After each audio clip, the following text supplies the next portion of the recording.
Mesdames, Messieurs, chers téléspectateurs d'Africa 24, bienvenue. Merci de nous rejoindre dans cette émission, une émission qui reçoit aujourd'hui un acteur politique qui vient de Burkina Faso.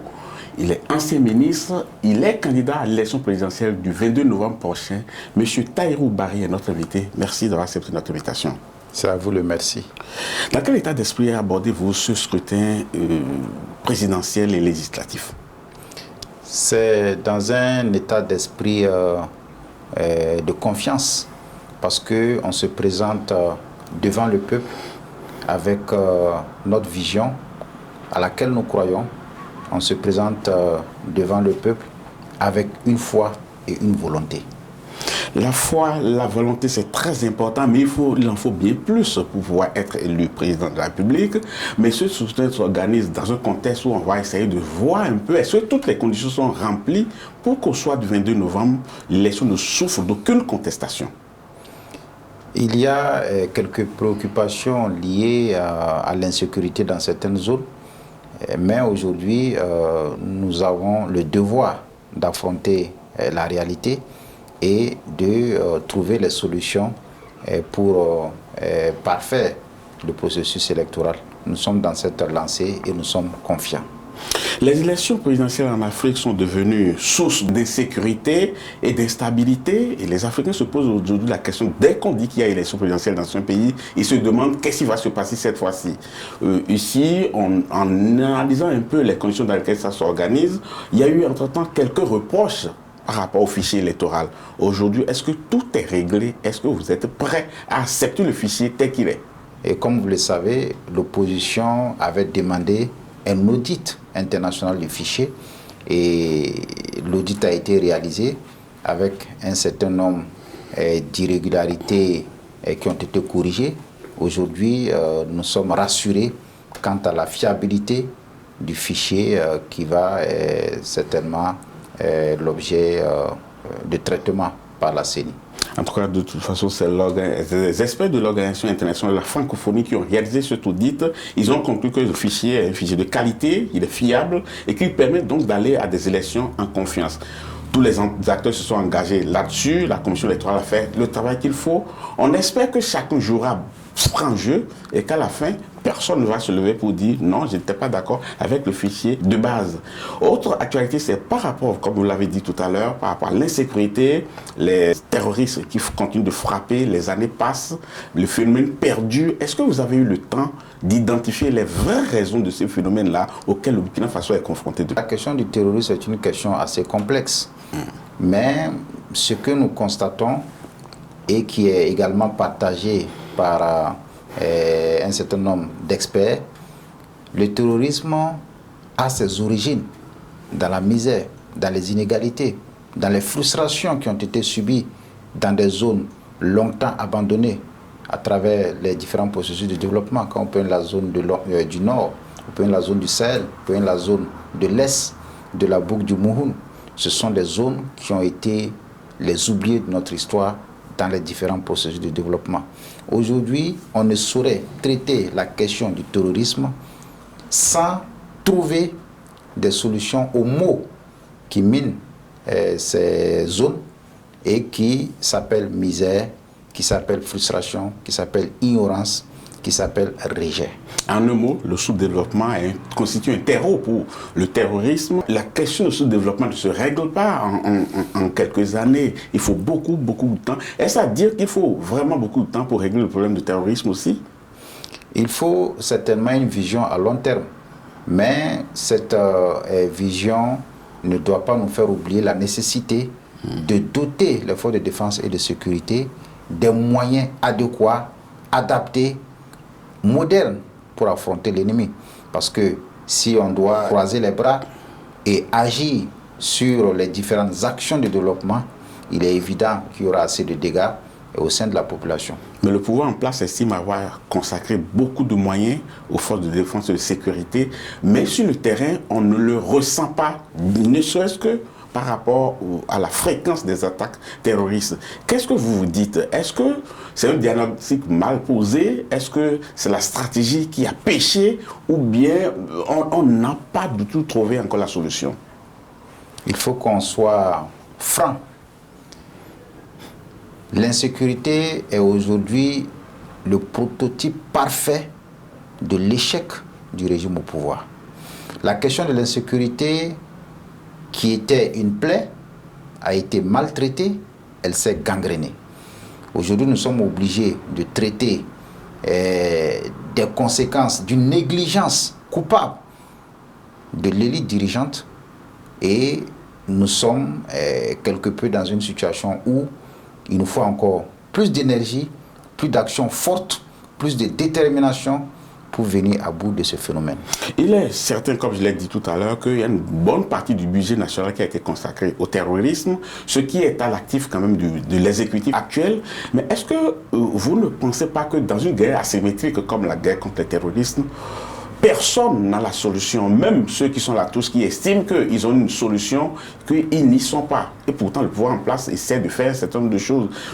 Est-ce que ce n'est pas trop que de penser que c'est le pouvoir en place qui n'arrive pas à gérer la situation correctement? Je pense que face à un obstacle, face à des problèmes, on ne doit pas se laisser aller au défaitisme. On ne doit pas avoir un esprit perdant. Il y a une nécessité absolue de trouver des solutions. Parce que l'insécurité bloque, freine, handicape tous les efforts de développement. Quand vous regardez dans les zones sous insécurité, les populations sont aujourd'hui angoissées, terrorisées. Il y a près de 1 million de déplacés dans notre pays. Je ne parle pas de près de 2000 écoles fermées. Je ne parle pas de l'administration qui est bloquée, qui est pratiquement absente dans ces zones. Les différents services sociaux sont paralysés. Il y a absolument nécessité de trouver des solutions. Et la solution, au-delà des actions de développement qu'il faut renforcer, comme le projet d'urgence du Sahel, il faut agir sur les moyens à octroyer aux forces de défense et de sécurité. Et c'est pourquoi nous disons que la loi de programmation militaire de 700 milliards qui est aujourd'hui en cours doit être revue à 1000 milliards pour permettre aux forces de défense et de sécurité d'avoir des investissements massifs et modernes pour l'acquisition des équipements, pour l'acquisition des moyens roulants, l'acquisition d'un certain nombre d'effectifs supplémentaires, de troupes motivées, bien formées, et renforcer également le système de renseignement. Tant qu'on ne va pas agir sur ces facteurs déterminants dans une guerre comme celle contre le terrorisme, il est évident que nous aurons des difficultés. En tout cas, nous sommes en période électorale. On entend certains candidats qui proposent des solutions. J'ai parcouru un peu votre projet de société. Vous avez un certain nombre de propositions que vous faites, et c'est par rapport à cela que vous demandez aux Burkinabés de voter pour vous. On va revisiter cela un peu tout à l'heure, mais on va revenir quand même au bilan du président Roch Kaboré, qui est candidat à sa propre succession. C'est vrai qu'on a dit l'insécurité, ça continue, mais au-delà de tous les autres aspects, de cet aspect sécuritaire, quel bilan faites-vous de sa gestion?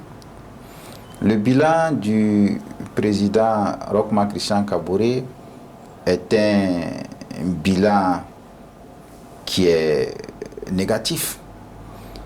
De quel point de vue, à part l'insécurité, vous avez déjà dit qu'il a échoué sur ce plan? Regardez la situation actuelle de notre pays. Le président Roch Marc Christian Kaboré laisse un Burkina Faso en crise.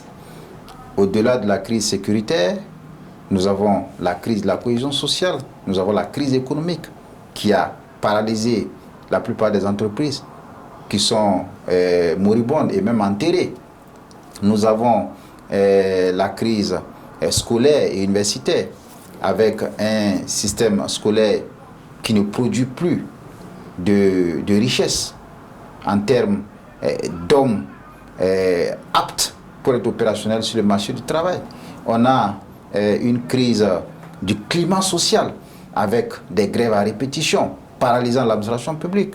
On a une crise de confiance qui se généralise à travers la crise institutionnelle, avec tout ce que cela comporte comme conséquence. Oui, mais ce bilan négatif que vous décrivez, est-ce que vous n'en êtes pas un peu comptable, vous aussi, puisque vous avez été ministre dans le gouvernement du président Roch Kaboré? C'est justement pour cette raison que j'ai quitté le navire. Parce qu'on ne peut pas éternellement être dans un navire quand celui-ci ne prend pas la direction que nous voulons. Après 22 mois passés dans le gouvernement, avec la mouvance présidentielle, j'ai constaté que la direction qui a été empruntée nous menait tout droit vers l'abîme. En tout cas, vous avez quitté le navire à un moment donné. Les raisons pour lesquelles vous êtes parti sont multiples. Pendant que vous dites que vous êtes parti parce que ça ne se passait pas bien, d'autres estiment que les raisons sont ailleurs. Quelles sont les vraies raisons? Nous allons revenir un peu là-dessus tout à l'heure avant d'aborder votre projet de société. Mais avant, nous allons marquer une pause. Chers téléspectateurs, on marque une courte pause. On vous retrouve dans quelques instants. Merci. Nous sommes de retour sur le plateau d'Africa 24 pour la suite de cette émission qui reçoit aujourd'hui le candidat à l'élection présidentielle du Burkina Faso, M.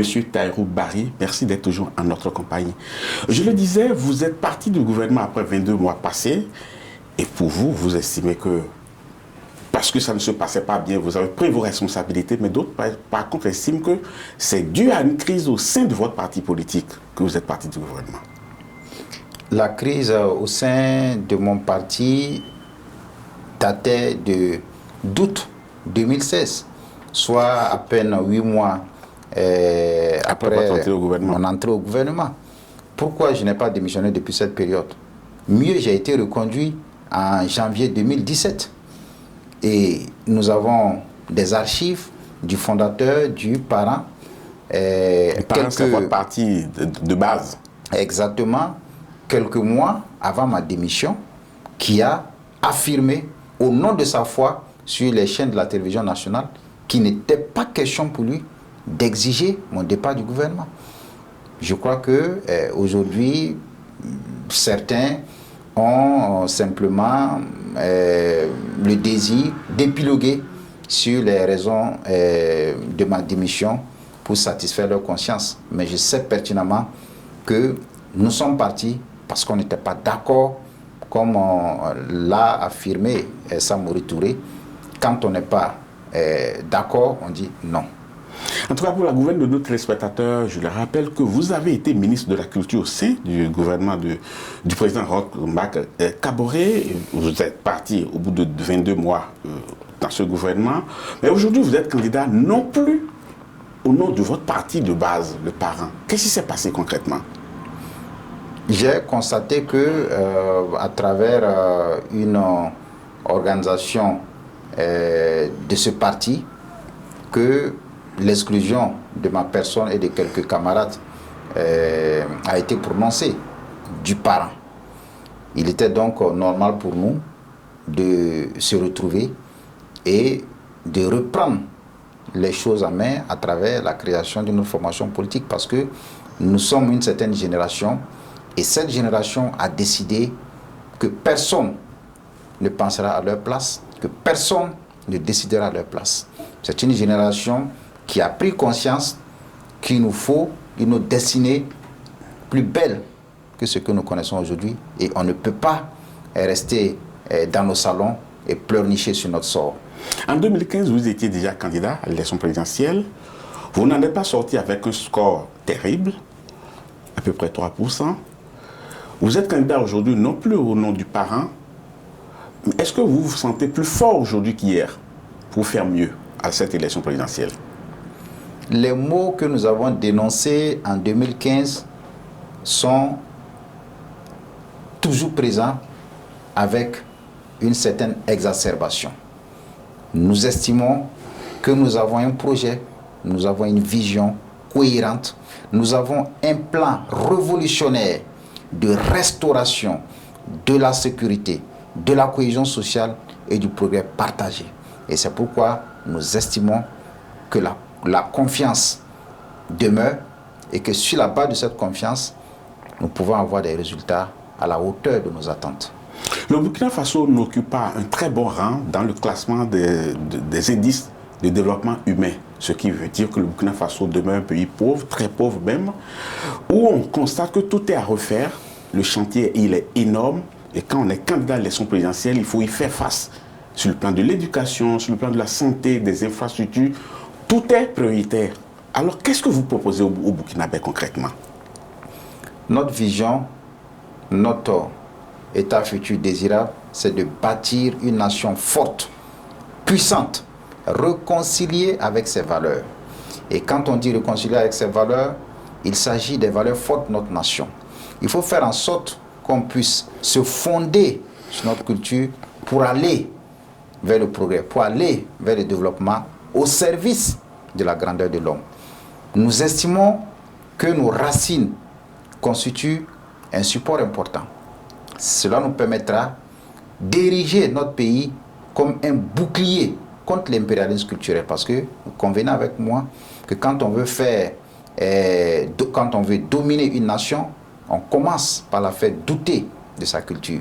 Et nous voulons nous appuyer sur nos racines pour aller vers le développement. Aujourd'hui, à travers la situation actuelle de notre pays, nous estimons qu'il faut agir sur 2 axes. Le premier axe, c'est la refondation de nos institutions. Et le second axe, c'est la refondation du système éducatif qui est malade, qui mérite d'être repensé dans sa finalité et dans son efficacité. En tout cas, lors de votre sortie, on a suivi certains propos que vous avez tenus. Vous dites vouloir faire renaître le Burkina, citation, nouveau, intègre, digne et travailleur. Le Burkinabé ne travaille pas suffisamment? Aujourd'hui, le mérite a disparu dans notre pays. L'excellence a pratiquement disparu. C'est une forme de facilité galopante qui se développe un peu partout dans les différents aspects de la vie nationale. Il faut restaurer les valeurs de mérite, d'excellence, de travail, de courage, de dignité et d'intégrité qui ont toujours fait la fierté du Burkinabé. Et cela passera, comme je l'ai dit tout à l'heure, par la refondation du système éducatif qui va inculquer à nos enfants, à nos citoyens, une nouvelle mentalité, un nouveau esprit pour faire face aux défis du développement. En tout cas, justement, par rapport à ce système éducatif, vous dites vouloir consacrer 30% du budget national à l'éducation. Et quand on vous écoute, certains n'hésitent pas à dire, est-ce que vous n'êtes pas beaucoup plus philosophique que pragmatique? Vous savez que l'éducation, comme l'a dit le président Nelson Mandela, c'est l'arme la plus puissante pour changer le monde. Et comme l'a dit également Cicéron, une terre sans culture, c'est pratiquement symbole d'un esprit sans formation. Et un esprit sans formation n'est pas productif. Encore de la philosophie. Et si c'est cela la philosophie, j'applaudis. Parce que le système éducatif confère aux citoyens une certaine force d'employabilité, une certaine force de créativité, un nouveau état mental, un état nouveau en termes d'esprit d'entreprise. Et c'est à travers ça qu'on peut développer les richesses. Tout passe par le renforcement de la qualité des ressources humaines. Sans qualité des ressources humaines, il n'y a pas de développement. Et ce n'est pas seulement de la pure philosophie, c'est de l'action concrète, c'est de la réalité. Certains observateurs estiment aujourd'hui que le Burkina est en crise et qu'il va falloir réconcilier les Burkinabés avec eux-mêmes.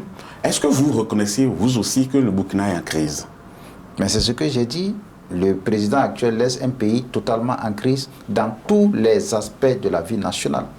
Et pour résoudre la crise, il faut une thérapie. Voilà. Pour résoudre la crise, il faut une thérapie de choc.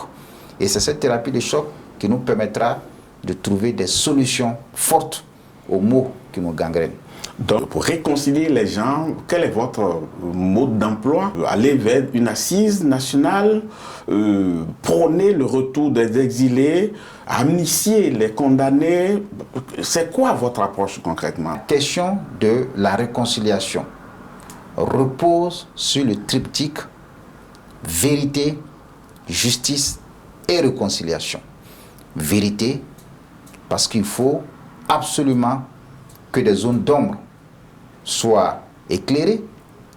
Il faut absolument que les torts soient partagés. Et enfin, lorsqu'il y a apaisement des cœurs, on peut aller vers la réconciliation.